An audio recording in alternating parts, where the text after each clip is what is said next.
Hello student, आप लोग का फिर से स्वागत है आपके अपने चैनल वाणिज्य शिक्षण में।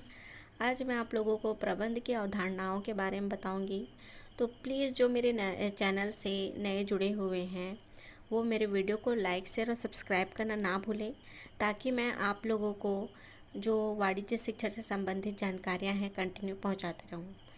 इससे पहले मैं आप लोगों को यह बता देती हूँ कि प्रबंध की अवधारणाएं बुक में तो बहुत ही लंबी चौड़ी रूप में बताया गया है, लेकिन इस वीडियो में मैंने प्रबंध की अवधारणाओं को शॉर्ट में और विस्तार पूर्वक समझने के लिए यह वीडियो बनाया है।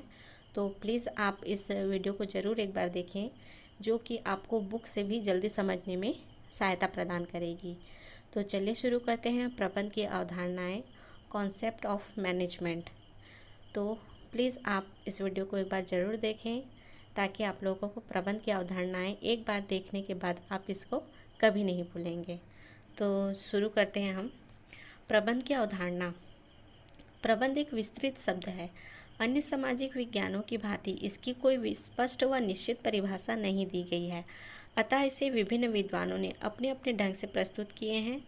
इसके प्रमुख अवधारणाएं निम्नलिखित हैं, जो मैंने आप लोगों को समझाने के लिए शॉर्ट में मैंने इसको बताया है, ताकि आप उस टॉपिक के आधार पर आप इसकी अवधारणाओं को समझ सकें। तो देखते हैं। प्रबंध की अवधारणा को समझने के लिए हमें सबसे पहले इन 3 रूपों को समझना बहुत ही ज़रूरी है, जो निम्नलिखित है।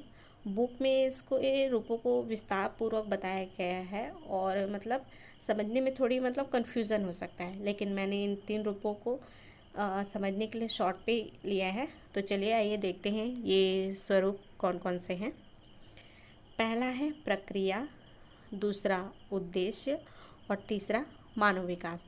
तो इन तीनों को हम विस्तार पूर्वक भी देखेंगे। तो चलिए शुरू करते हैं। सबसे पहले हम देखेंगे प्रक्रिया। प्रबंध के क्षेत्र में जाने माने प्रसिद्ध शास्त्री थियो हेमन ने प्रबंध को 3 रूपों में बताया है। पहला प्रबंध संज्ञा के रूप में, प्रबंध प्रक्रिया के रूप में और प्रबंध अनुशासन के रूप में। ये सारे जो हैं प्रक्रिया के रूप में बताया गया है। जो हम अपने क्रमबद्ध तरीके से जो कार्य करते हैं, उसी के आधार पे थियो हेमन ने प्रबंध को प्रक्रिया का रूप माना है। तो चलिए आइए देखते हैं कि इसे प्रक्रिया का रूप क्यों बताया गया है, ताकि हमें जो प्रबंध के ये जो 3 रूप हैं उनको प्रक्रिया के आधार में विस्तार पूर्वक हम समझ सकें।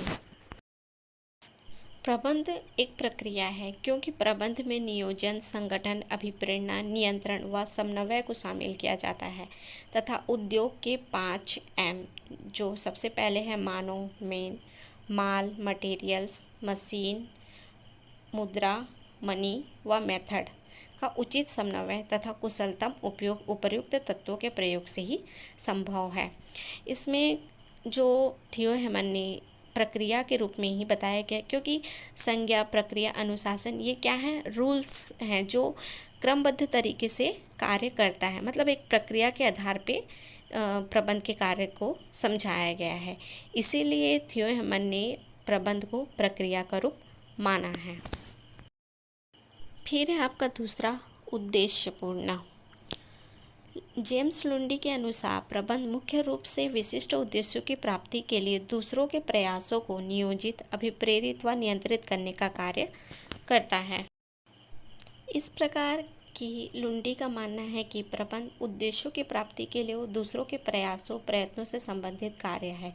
एक वर्ग नीति बनाता है, दूसरा वर्ग उन नीतियों को क्रियान्वित कराता है, और तीसरा वर्ग जो है श्रमिक कर्मचारी कार्य करता है। जब तक प्रबंध में के कार्य में कोई उद्देश्य नहीं हो तो कार्य प्रबंध नहीं कहलाएगा। इसीलिए दूसरे रूप में उद्देश्यपूर्ण होना चाहिए। इस रूप में अवधारणा को बताया गया है कि उद्देश्य के बिना कोई प्रबंध का कार्य नहीं किया जा सकता। फिर है आपका तीसरा, मानव विकास। लॉरेंस ए एप्ले के अनुसार प्रबंध व्यक्तियों का विकास है, ना कि वस्तुओं का निर्देशन। कर्मचारी प्रशासन ही प्रबंध है। इसमें कहा जा रहा है, लॉरेंस ने कहा है कि प्रबंध व्यक्तियों का विकास है, क्योंकि श्रमिकों व कर्मचारियों के द्वारा ही किसी कार्य को अंजाम दिया जाता है। क्योंकि यदि मशीन होंगे और जो कार्य करने वाले कर्मचारी नहीं होंगे, मतलब जो व्यक्ति नहीं होंगे, तो उस वस्तु का, उस मशीन का कोई महत्व नहीं है। इसीलिए इसमें मानव के विकास को बताया गया है, ना कि वस्तुओं के विकास को। तो इसी प्रकार से इसमें मानव विकास को महत्वपूर्ण दिया गया है। साथ ही ये भी कहा गया है कि भौतिक संसाधन मानव के लिए होते हैं, ना कि मानव भौतिक संसाधनों के लिए। इसी तरह से इसमें प्रबंध व्यक्तियों का विकास है, ना कि वस्तुओं का निर्देशन, इसको स्पष्ट किया गया है। इसी तरह से आप लोगों को वाणिज्य शिक्षण से संबंधित और भी जानकारियाँ प्राप्त करने के लिए प्लीज़ मेरे चैनल से जुड़ें और मेरे वीडियो को लाइक शेयर और सब्सक्राइब करना ना भूलें, ताकि मैं आप लोगों को सब्जेक्ट वाइज जो मैंने मैनेजमेंट इकोनॉमिक्स के जो chapter wise chapter video start किए हैं वो आप लोगों तक पहुंच सके। 11th-12th के जो बच्चे हैं उन लोगों को भी ये जानकारियाँ कंटिन्यू मिलती रहे, और जो वाणिज्य शिक्षण के लिए भी से संबंधित जानकारियाँ प्राप्त करना चाहते हैं वो भी मेरे चैनल से जुड़े रहें और मेरे चैनल को लाइक शेयर और सब्सक्राइब करना ना भूलें। Thank you.